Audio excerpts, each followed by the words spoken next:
Hi, thank you for having me. My name is Angie, and I'm the Executive Director at the International Institute of Genealogical Studies, found at genealogicalstudies.com. One of the things that I've been asked to speak about today to you is that writing books is not just free flow writing. It's really important if you want that book to have some staying power and to have readers enjoy reading that book, that you take the time to do a little plotting, do a little editing, and do a little bit of planning. In addition to that plotting and editing and planning, you're going to also want to make sure that you have some other things that are involved in that book that help that book come to life in the reader's mind. And then you're going to want to know some of the information about publishing your book and where to publish it. And then we'll talk a little bit, if we have some time, about marketing and takeaway value for that book. So, most of the time, when you're looking at writing a book, you're trying to do something in genealogy, like preserving the past and preserving history. And that is such a passion for me. One of the books I can't wait to write is going to be about my great uncle. My great uncle, George Elisha, was, well, let's say a cautionary tale. And he was honestly a very handsome man. How do I know that? Because I didn't know him personally. Well, my uncle was in all the papers. So I always wondered why my family had gone from Iowa to Minnesota. It was a big question for me, genealogically. I knew that my family had come long term out of Scotland, and they'd crossed over in through the going west, and they'd gotten into the state of Iowa. And while they were in Iowa, they had really built a couple of different farms and some businesses. And then all of a sudden, they just disappeared. And I didn't understand what had happened. So, to my understanding, my great uncle was married and he had a little girl. And they had moved about 10 miles outside of Mason City, Iowa. And this town was just kind of a village growing, but they had a granary. And he was hired to be the manager of that granary. Well, he fell in love with his boss's daughter. It's a little bit of a problem if you're already married and you have a child. So there was a lot of things that were happening around the town in that time frame. But one of the things that he did was to build two houses.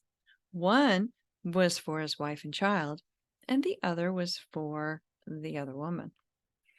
So he ended up embezzling about $4,400. And back in 1902, that was a lot of money. But it took a lot of money to support two households. Well, this got to be too big of a deal, and his wife left him. And she went back to her father in Kansas and took their little girl with them. Well, this seemed to be, he would maybe learn his lesson, but no. That's when he decided he needed to go on the lam. So he took off. But the whole time he was sending love letters back and forth with his sweetheart. They sent out a detective to find him, and they couldn't. For some reason, this detective just could find not a single clue, and he was there for 3 weeks on the payroll to get this done. After 3 weeks, he gave up and said no one knew anything, and there were just no clues. It was a dead lead. Well, that didn't seem to set right with another detective, so Detective Bennett came out, and he was there just really working the town, working the people, and he then began to interview the young lady. And he found out that she was getting letters back and forth from my dear old Uncle George. And these letters were telling this young lady where he was at all times. So Detective Bennett went on a chase, and it went all across Middle America. And he kept reporting back, and the newspapers picked it up. And because the newspapers picked it up in Iowa, they started to pick it up all across the nation. And for 2 years, Detective Bennett chased my great uncle George. So, great uncle George was a young man at this time. And it became like a soap opera. And it took me about 2 to 3 hours to crack this whole case. I had gotten a call late one night from some of my cousins, and they were like, "We don't know what happened to our grandpa because he just sort of disappears in 1902." And my cousin was very into genealogy as well as I was, but I happened to be going to the school, genealogicalstudies.com. And so she called me and she said, "Do you think you could possibly help me figure out why he disappeared in 1902?" I said, "Well, sure." So I start looking. And I thought, well, the first place I'm going to look is the newspapers because 1902, there's some pretty good records going down in the newspapers. There's a lot of gossip columns and things like that. So I started researching there. Once I figured that out, that he was in those newspapers, I needed to prove that it was him. I ended up being able to find his marriage certificate, his wife's name, his boss's name, and his boss's daughter's name. And then I also started to find Detective Bennett and his movements all across Iowa, Kansas, several other states in middle America, and all of the papers reporting this story. It was just a scandal. This is when a kiss becomes a scandal. So ultimately, George took himself off over to Kansas, and he was visiting, and the newspapers actually noted that he was visiting his father-in-law because back in 1902, a wife could not testify against her husband. He was back there begging her to take him back. This also got reported in the newspapers. So we're trying to figure out, well, what's true and what's not. So we as genealogists began really putting the pieces together. That's what I did for my cousins. But now if I was to write this into a book, which I plan to do, I'm going to make sure that I do a timeline in advance of doing the book. From that timeline, I'm going to pick out the most important points, and those can be my plot points. They need to be full of emotion, whether it's what you would call a high emotion or a low emotion. Maybe it's a low valley. These are points where your protagonist, the star of the book, and your antagonist, the villain or the adversary, because not everybody needs a villain. So, for instance, Detective Bennett would be an adversary, and he would be a very worthy adversary. One of the things he said about my great uncle George was when he caught up to him, he was an exceedingly handsome man, and he was a great gentleman. He never had to cuff him. He took him back to the inn waiting at the depot. They spent the night, never cuffed him, got on the train, went back, and took George in front of the judge. Well, George was convicted for both embezzlement and for intimate relations. So all through the newspapers, it was a huge scandal. So he ended up spending about 18 to 24 months in the prison, in the penitentiary, which is where I also found him. And I started looking at prisons found it on Ancestry. And that was very, very helpful. So from there, I thought, well, why in the world would the family move? Well, then I found out a lot of the newspapers were carrying not only my great uncle George's story, but often right next to his story with the Great Chase going around middle America. My great grandfather's business was advertised right next to all of those articles. So not only did George destroy his own life, the life of his family, but he also destroyed his father and his siblings' lives, and he also destroyed their livelihoods by creating a lack of trust within that full community.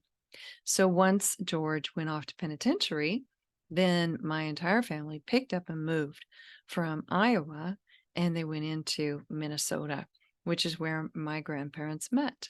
And my grandpa was, of course, George's brother.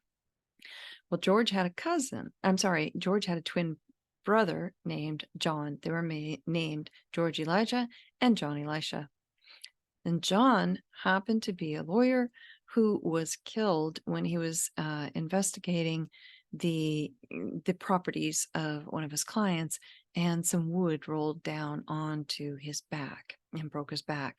And he did have a painful death, and it was longer than we all wish could have happened to someone like that.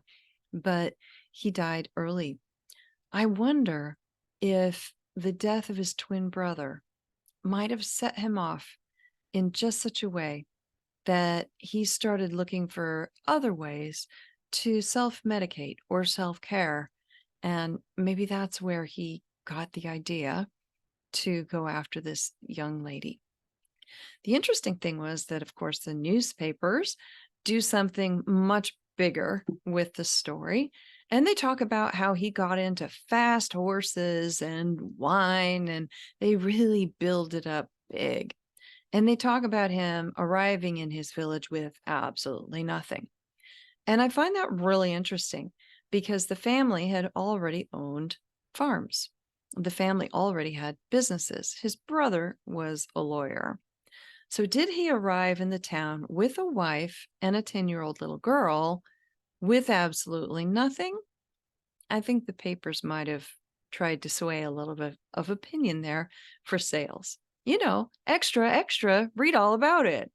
And then I think that he did go awry and he did become a cautionary tale.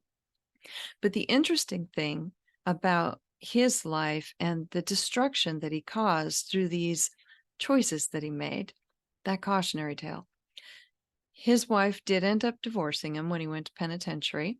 And I found her in the newspapers about 5 years later, and she had visited her father, but then gone back to her home in the Indian Territory. And then she met another young man who she married and had a happy life with. So 5 years after having been the wronged woman, she turned out to be a very happily newly married woman. And that made me feel good for her. And her name was Nettie. So Nettie Williams and George were divorced, and Ruth was her little girl. So Ruth would be probably a second cousin to me. I can never think about that off the top of my head. I always have to look at a chart. But those stories then make you wonder what happened to Ruth and what happened to George after that. And that was why my cousins were calling. What happened to George? Why, George? Why did you disappear? So this is a story that I would plot out the timeline, and then you build out the highs and the lows, and you've got quite the adventure of a chase all over Middle America. I'd write a rough draft, which is what I do. I've written about 18 books. I first write out my plot points based on my timeline so that I don't repeat myself throughout the whole story and have my readers going in curlicues and catch-22s, because that's not a lot of fun.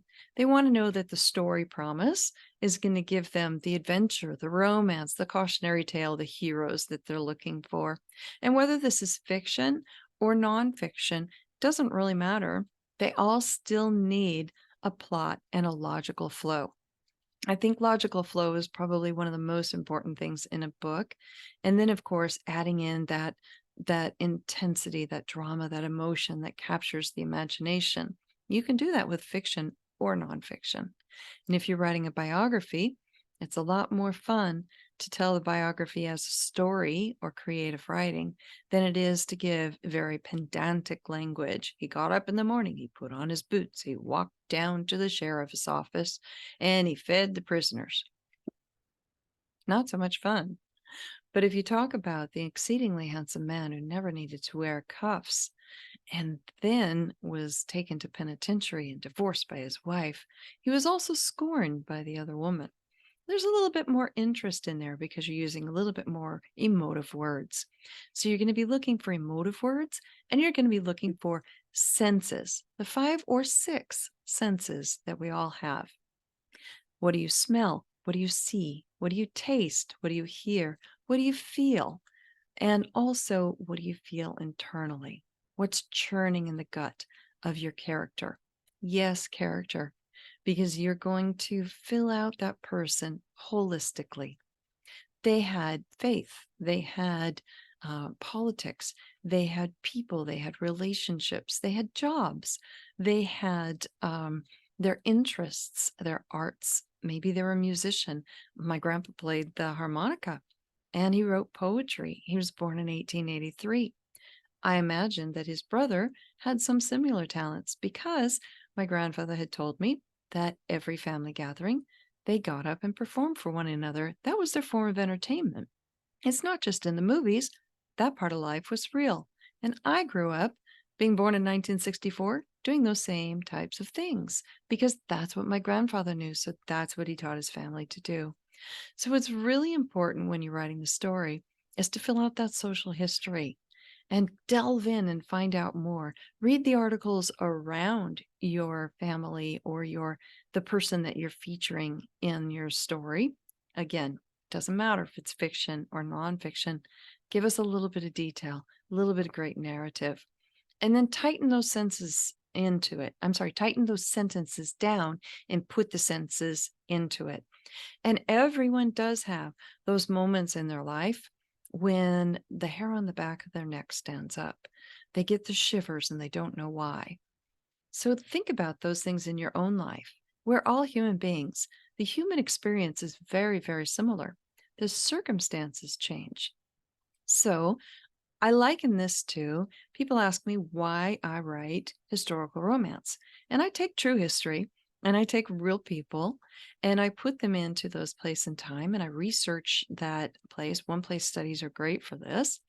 And then I try to find out what would they have said. So I go to the newspapers, I go to their journals, I read some of the old books on Google Books, and I look for the language styles, the linguistics that they would use at the time. One of the funny stories in my life is that because I was raised by my grandfather and grandmother that were for several years of my life, part of that was a fascinating element of how I learned to speak. And so you're going to learn the folklore of your people through the stories and the legends they passed down. Share those in your stories as well. But you're also going to learn their folk ways. What are their unwritten rules? What are their dialects? What are some of the words that they use? What are some of the accents they have? So I can really throw people with my accent because it sounds pretty normal until you get to things that have a particular sound to them, like rag and bag and tag. I say them that way. Sometimes I've had to actually spell out that I'm saying, put on your name tag. It is TAG. Well, that's a quirk that I have that was passed down through my grandparents because they came out of the Minnesota area. I didn't really know that till I started studying genealogy and the linguistics that go with it. It was really fascinating to me to learn more about their linguistic pattern. And I found out from my teenage boys that they thought I had incredibly archaic language. And I didn't even understand what they were talking about because it was so normal to me to speak in that manner. And I've had to work hard to be a little bit more modern with my linguistics. I found that a bit fascinating. And I think you can find fascinating details about your ancestor or the biography you're writing and include those in too. We're always looking for fascinating and interesting tidbits about the people that make them an interesting character. And a character is someone you've filled out, you've gotten to know them. One of the ways that I wrote some of my historical books, particularly set in Montana, was that I read some of the club notes from the women who helped to figure out that it was going to be the bitterroot flower that was the state flower of Montana. Well, I read their garden club notes and then I translated those notes into their personalities because if you read the meeting notes long enough, certain people start to appear over and over again. And the way they speak or the quotes that are given really give you a hint to who they are and what type of a person they are. And then you go to the newspapers and read the social news about them. And it's pretty fascinating.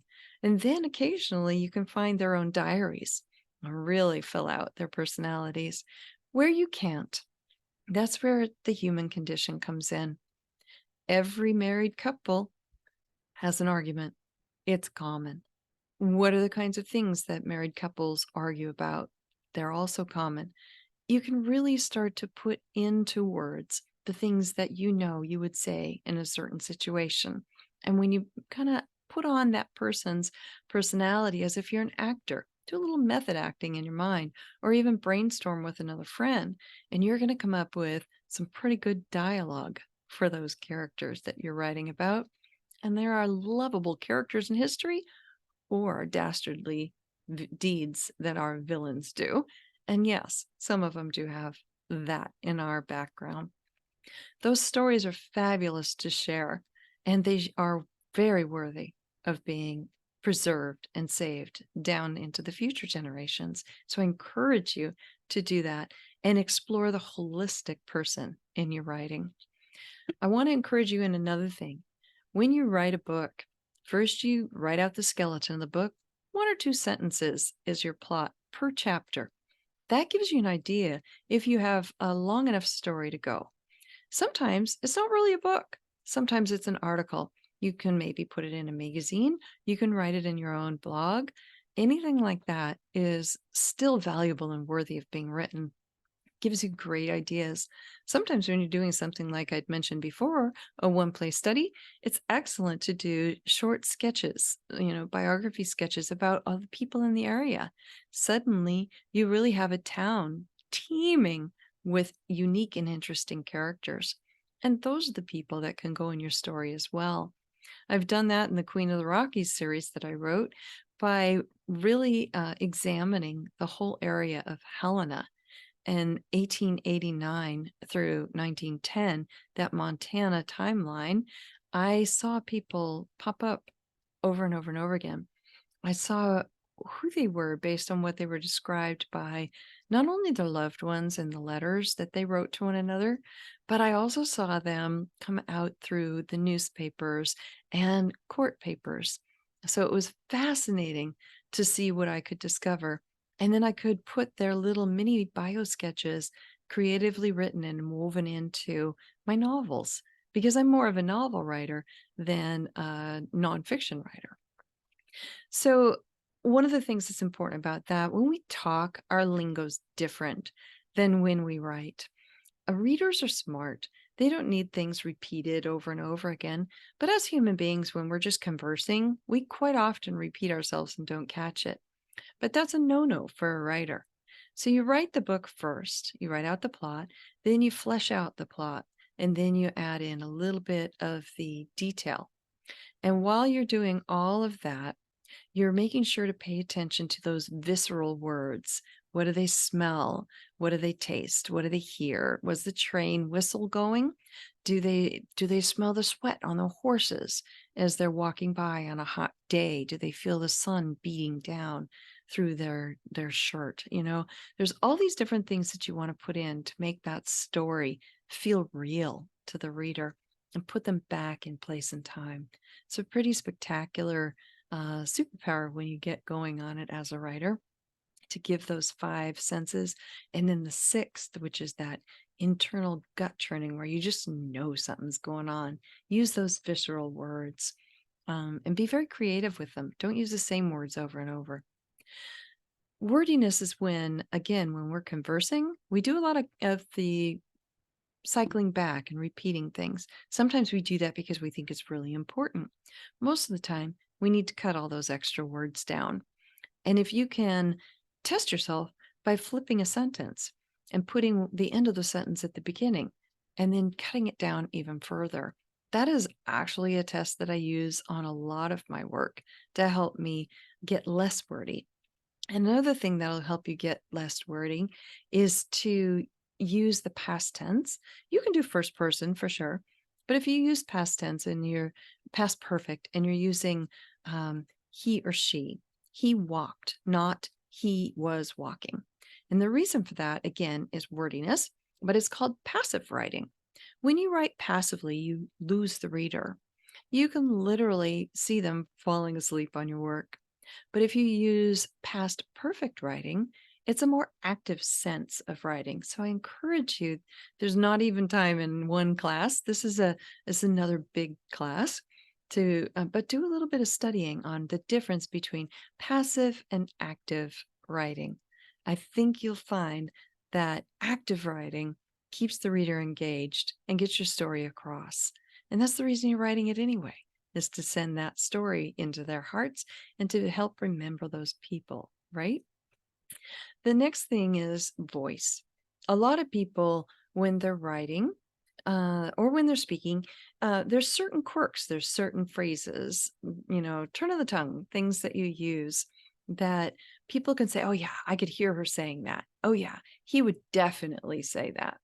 So you want to look for phrases and words that one character or person in your book would say, but not everybody's going to say that same thing.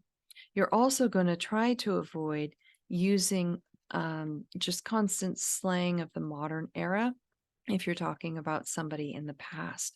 One of the things I've found a lot of newer writers using, and sometimes they've been a writer for a while, but I'm just going to use the phrase because it's quite often something that somebody does. He got up. Well, he got up is not voice. Don't be married to your words. Be married to the concepts that you're trying to get across and make those concepts as clear and concise and enjoyable as possible. Add humor, add drama, add a little bit of fear and adventure. Those are all great things to do. And I think if we learned Lewis and Clark's story going across and mapping out, the Pacific Northwest, unless we knew the danger they were in, we wouldn't necessarily appreciate how difficult it was for them to go through.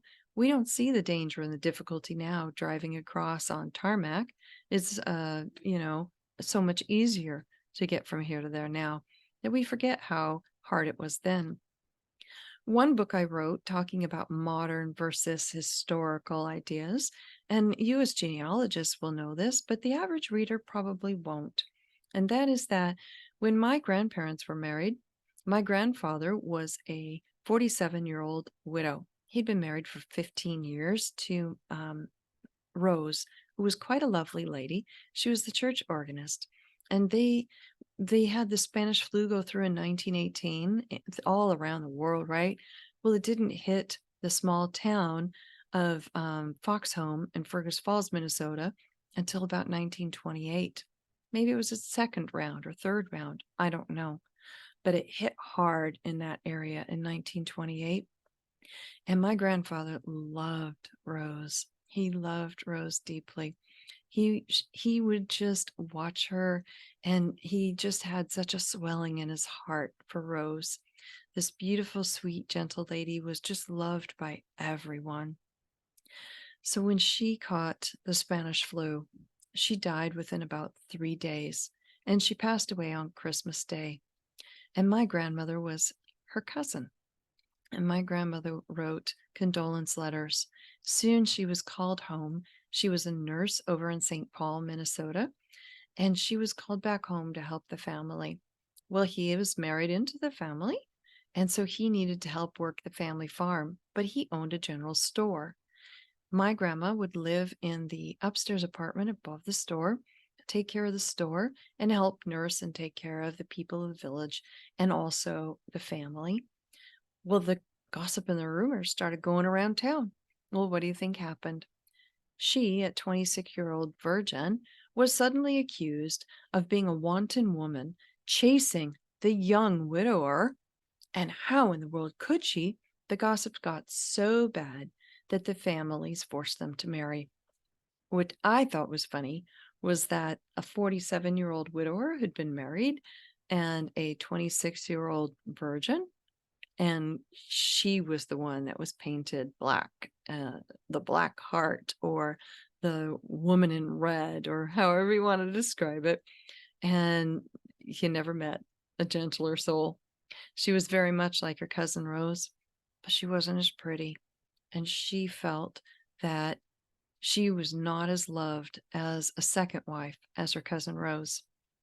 So when I was a teenager, I asked my grandma, she was Swedish American, firstborn, and I went into my grandpa's room to pick up something out of there and bring it out to my grandma. And I saw for the first time the picture of Rose. She was in that beautiful beveled glass, and she sat on my grandpa's nightstand, the table, his dresser table, sorry. And I came out of the room and I was just really surprised. And I said, Murmur, who's that pretty lady in there? And she said, oh, that's Rose. And I was just like stymied. She never said anything mean to anybody. And oh, that's Rose. Really stunned me. So I just couldn't let it go. Who's that? Who's that? And she finally told me that that was her cousin. Again, why would you be so that way with your cousin? And finally, she told me that she had been married to my grandpa's name was Burchard, Bert. She had been married to Bert first. And she never said she was jealous, but you could see it in the way that her body moved. You could hear it in the tone of her voice, and you could hear the pain in her throat, right? Those are visceral things that you want to put into your book. And I did. So I wrote a novella that was about 25,000 words long, and I wrote it for Barbara Publishing. And it was the Second Chance Brides, where there was a couple of other books in there. But I wrote the story about my grandparents. And I thought that it was a really beautiful story because I learned a lot about the human condition. And I learned a lot about love from that story. And I talked to my grandpa about it, and he was in his 90s at that time.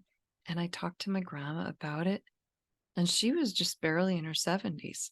And she still felt a little bit of that jealousy and a little bit unloved in comparison to that beautiful Rose in that portrait on my grandpa's dresser. So I think it's really interesting the things that we can learn from our ancestors. And I think it's really a beautiful thing that we can pass down. So in writing that story, I couldn't tell you what every single word was that all those people said, but I knew my grandparents well enough that I had an idea of how they turned their phrases, of how they physically moved, of how they might have talked to one another. So I put that into the story.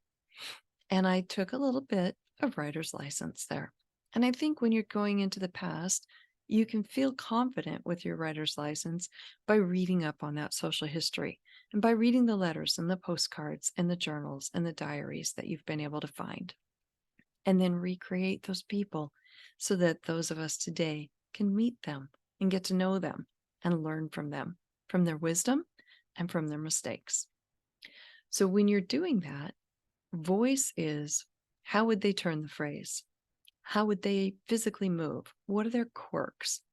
And you can find out what makes you laugh, what makes you cry, what makes you really angry, what makes you feel powerful, what makes you feel really weak. And think about that with the people that you're writing about and help deliver that uniquely into each one of those people's characters based on the research you've done. You can use a little bit of rhetorical devices, and I'm going to put that in the handout that you're going to get after this talk. And there's some red flags and crutch words that you also want to watch out for. I'll give you some examples of that too. But a red flag would be something that is repeated incessantly, not on purpose. So you might have noticed that I used the word really and very quite a lot in the beginning of this talk. Those are words you want to look at as a red flag. When you start to see that, that means you can strengthen your verbs. You can strengthen the writing of the sentence by using much more precise and exact words for what you're trying to say. Am I very angry or am I furious? One word instead of two. And if you do that enough throughout your book, you're going to continually tighten and tighten the sentence and heighten the emotive call for your reader to keep going on those pages. Keep them up past midnight because they can't stop turning the page. You've got them so connected to the story that you're telling. So I'm going to give you some tips of that in the handout. A couple of my favorite rhetorical devices, though, They could be considered like poetic, or they could be considered as um, ideas that they just take you further and deeper and closer into the writing inside the book. So one of the things that you would probably pick out right away would be alliteration, using the same sound multiple times, two, three, four times, usually three. When you write in phases of three, those are very popular in the brain. Your brain just goes, yes, I see that. I hear that. I catch it. So when you hear a joke, you can watch a comedian, say, pull up YouTube and watch a comedian. Jokes usually have the magic of three. They tell you three things, and the third thing is the most surprising. That's the punchline. So it's the same type of thing that you're going to use when you're having fun with description and using alliteration. It's a little surprising to see that you can continuously use the art of conversation. So when you create, do you see? Continuously conversation create. Okay, that's just on the fly, but you get my drift. That right there is another form of alliteration because, sorry, not alliteration, rhetorical device. Because as you begin to give an image in the head of the reader, then that also deepens your writing. So, for instance, if someone is very angry, you might put them in a very cloudy lightning storm outdoor arena. But you also might want them to be very depressed for some reason. So you would then make it drizzling rain, right? But what if they're bright and happy and sunshiny, gorgeous day outside, their hearts lifted and, the hills are alive with the sound of music, right? So using the weather and the surroundings, if somebody is in a mystery, they're usually in some sort of a dark, murky house, or the clouds are coming down. It's murky, it's foggy, those kinds of things. Or they're on a ship and the ship is creaking, the doors creak. You see, you use different terminology to describe the surroundings as much as you describe what's internally happening. So the external matches internally with your character. And that's something that can help deepen your story for your reader as well.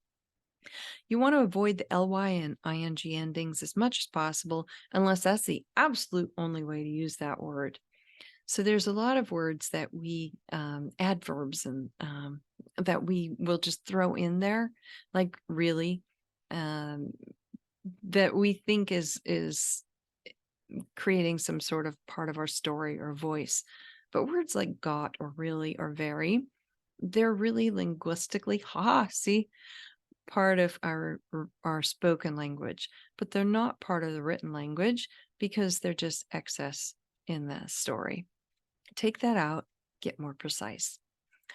So the social history helps to fill out not just holistically the person or the character you're talking about, it fills out and builds the world around them. And then you can use that world around them to reflect what's happening on the inside of them, whether they're joyous or happy or sad, just to recap. And plotting is how you keep the story going in a logical flow.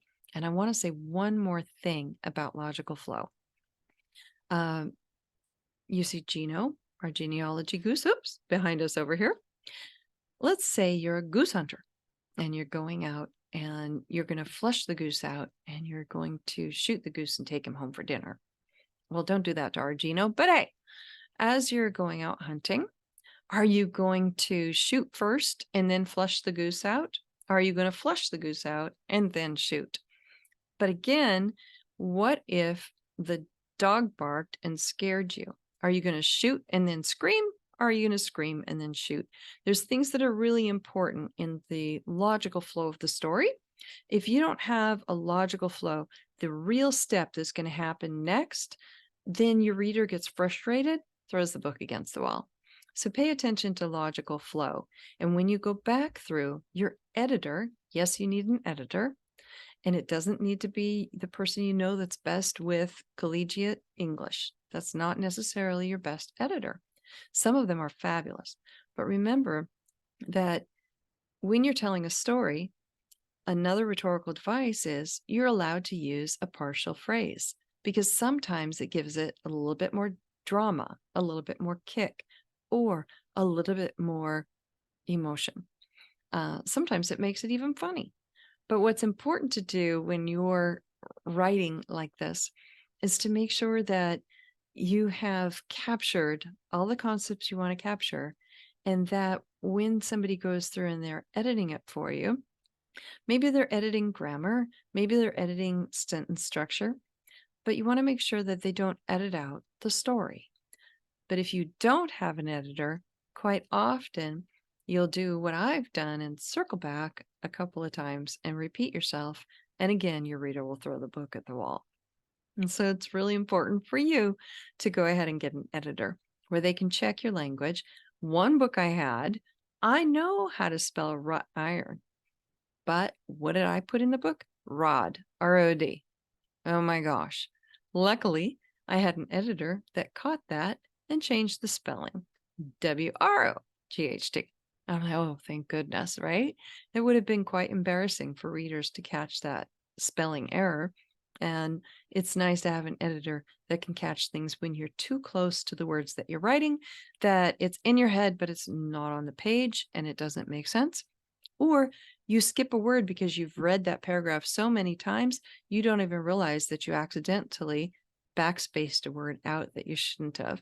So editors will really help you see more clearly the work you're trying to do. And they're also able to ask questions if something doesn't make sense to them, because we're so close to the topic or the subject, we think we've explained it, but we necessarily haven't.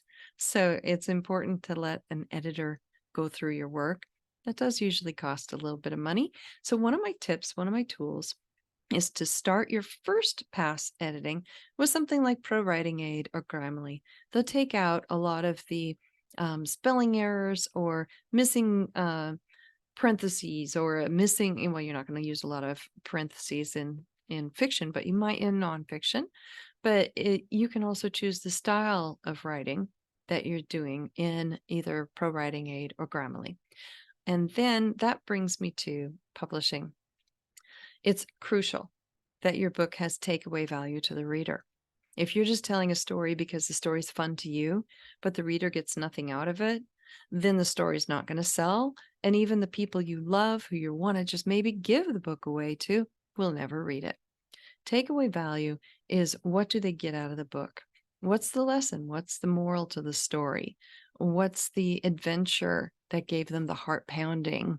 What is it that that reader is going to take away? There's cathartic writing, there's journal writing.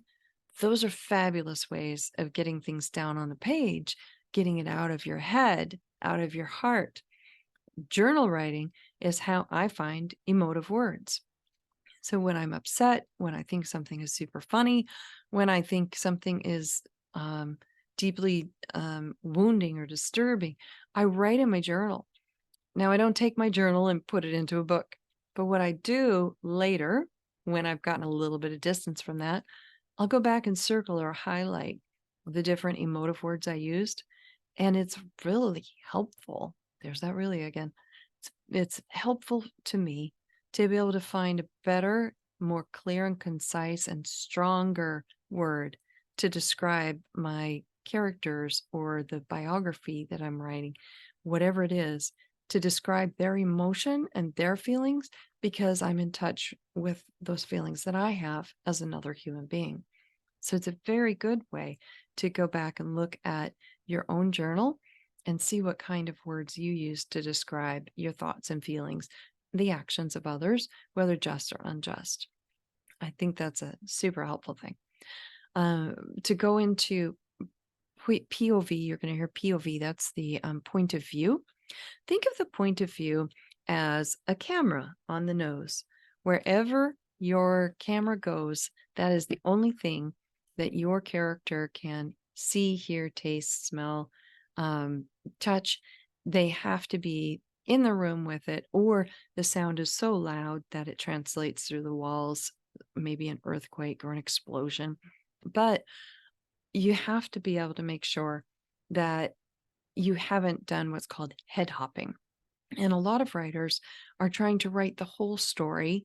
And in the same scene, they're going between their main character and every other character in the room.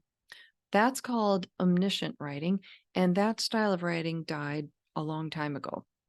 And it's important that you be aware that each scene has a star. And it doesn't matter, who that star is for this purpose, but the star of the scene is the point of view character, and the camera is on the nose of that person or in the head of that person. You can only hear or see or think with that character, and everything else is through their eyes, through their ears. And that is how you are able to make sure that your scene has some logical flow as well. It protects you from the head hopping that sometimes gets you out of order in the logical sequence of events. So there's a scene, and that is the instigation. And then there is the reaction, and that's called a sequel. It's a second scene, and you have just a little space between them, like maybe you hit the key twice, the enter key twice, and you go down. That's a space, that's a scene and sequel. So whenever you move from one place or you move your time, that's when you're going to go into somebody else's point of view if you want to. You can do your whole story in one person's point of view, but it's often very interesting to switch between the antagonist and the protagonist. So whether the antagonist is the villain or just a difficult circumstance, because there's these what they call tropes: man against man, man against nature. So the old man in the sea, that is man against nature.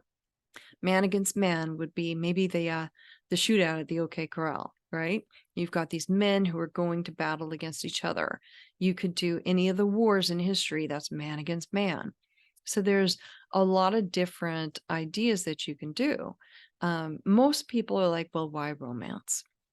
Why should I put romance in my book? I would challenge you to go and watch 90% of movies, read 90% of books. I don't care if you're watching 007. I don't care if you're watching All the Queen's Men. I don't care if you're watching one of my favorites was Monarch of the Glen, um, or if you're watching Fast. All of those movies give you the understanding that even though it might be a heart-pounding adventure, Ocean's 11, where they're trying to, create some mastermind scheme, there's always a romance involved somewhere, because again, it's the human condition. So whether the romance is the focus of your book or it's a little bit in the background, if you put it in there, you have a little bit more holistic style of a book. Your reader is more interested because the human heart wants love. So that's an interesting way to expand the quality of your book for the reader. So you've got your POV, you've got a little bit of adventure, a little bit of romance. Maybe they were an inventor. Did somebody steal their invention? That's happened a lot through history. I happen to own a purple pitcher that my grandmother was given from her family and given to her as her inheritance.